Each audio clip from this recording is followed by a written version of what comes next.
next guest had an inside look into the Obama White House for 4 years. As an official White House photographer, she was responsible for documenting First Lady Michelle Obama. Please welcome Amanda Lucidon. Hi, Amanda. Hi. Thank you so much for being here. Thank you for having me. Oh, how cool was your job for 4 years? I know. And to be the first female to have this role? Oh, not the first female, but I was the only female during my time there. But there were 2 women that were photographers before me. So it's a role that very few photographers in general have had, and even fewer women. Well, we love the story about how you came into this position. Tell us.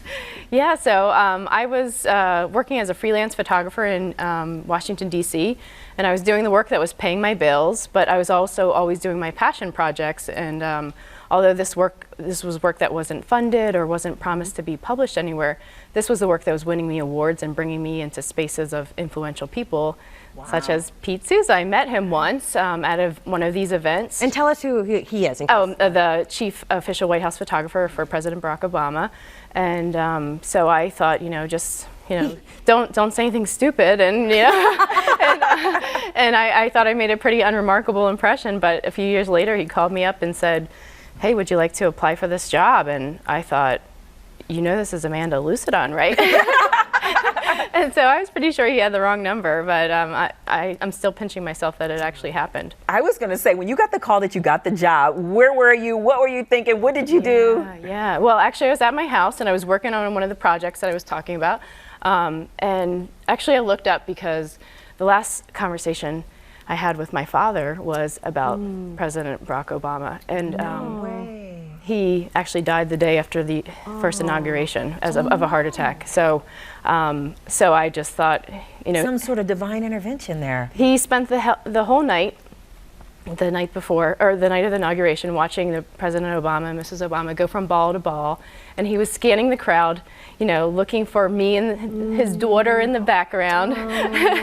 And he was watching to see if he saw me as a photographer, but he didn't know I had such a long way to go to make it in DC. And so when I got the call, I looked up and thought, maybe you knew something after all. So what a great story. It's beautiful. We didn't even know that. What was it like for you to have access to someone that the entire world knows and is fascinated by, and then to so many intimate moments too? Like, do you kind of hide in the background, or like are they aware of your presence? Like, how does it work? Yeah, so the first time I met her was probably like the first time many people met her, or someone you really admire. I was smiling so big I couldn't see out of my eyes. I was like, what am I saying? It's just that I got hot. It all happened so quickly, and I thought, wow, I have to ground myself, because I'm not able to do my job effectively if I sort of get swept up in those emotions.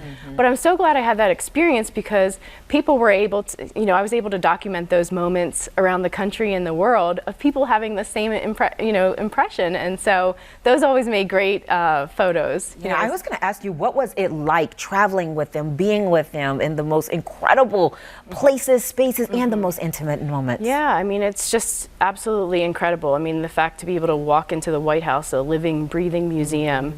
Every time I walked through the gates, I was like, oh my gosh, they let me in again.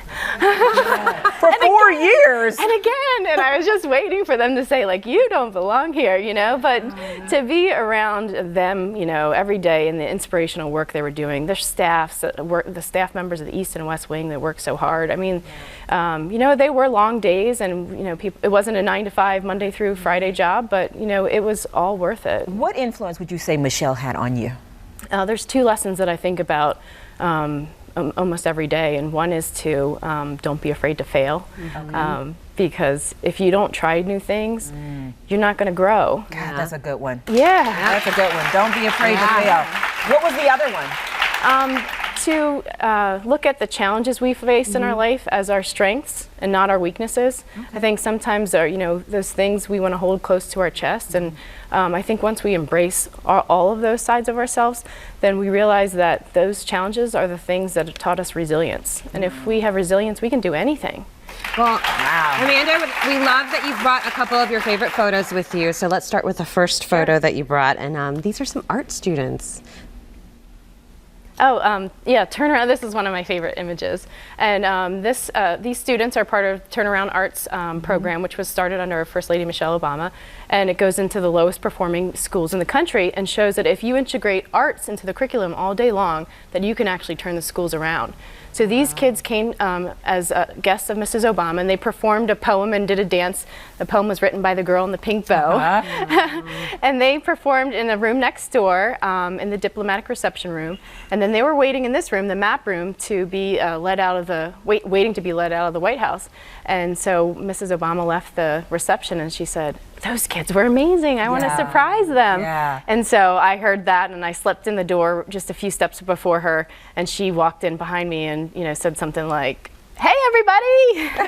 And everyone just lost their minds. I mean, it's just like there's so much you captured in this photo. I love his smile, face. Her hands on her mouth, she clapping, her looking on. Just look at the smile of the young girl that she's embracing. Yeah, that's a teacher. That's the teacher. She looks like one of the kids. I know, and I know, and so that's why I just love that moment because it's just raw joy. This next photo is Val's and my favorite. We love this one. So thank intimate. you. Yeah. Oh my gosh. Yeah, this was my first trip. This was my first international trip. This is the Great Wall of China. The Great Wall of China. And so, growing up as a kid with not many resources and 9 brothers and sisters, I never thought I'd end up in a place like the Great Wall of China, and let alone be there with Mrs. Obama and her daughters.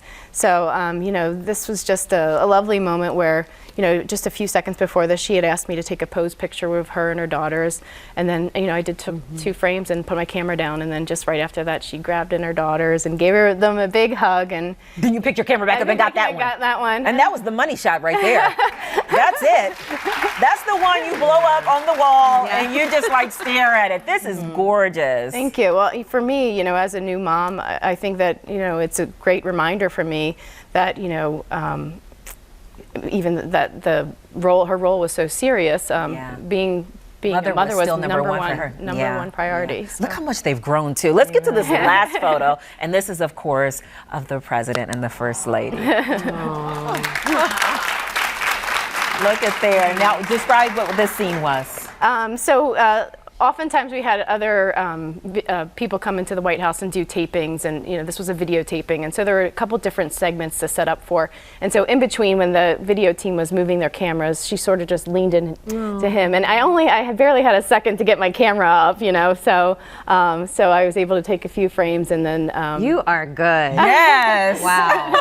That's what I'm thinking. Thank you. Because it seems like every time you put your camera down, then they do something, but you still manage to catch it. Well, that's the great thing about being a photographer. My job is to be an observer. So really all I'm trying to do is be totally present in the moment. And so that's why I feel like I learn so much from them, because I'm also always listening to all the lessons that they're sharing with everyone. And so that's the important thing about documenting history is you want to make sure that you don't miss. So you have to, Amanda, tell us about your event. Sure. I'm going to be at the Harold Washington Library tonight, and I'm going to do a presentation and a Q&A and a book signing. And we also have 10 photos that are on exhibit. They're printed the same exact size as we called them jumbos in the White House. They're 20 by 30. They have the same frame. So I thought it would be so cool to be able to bring the White House to the people. Oh my God, that's amazing. Chasing Light is in bookstores now. Amanda will be at the Harold Washington Library, she just mentioned, tonight at 6 p.m. I think you should go meet her, discussing her new book. And if you want to see Amanda's photos up close, head on over to the Harold Washington Library through March 3rd to see the exhibit. But you know what? Everybody in this audience is going to get to look themselves, because you're all going on with a copy of Chasing Light. Amanda, thank you so much for coming on.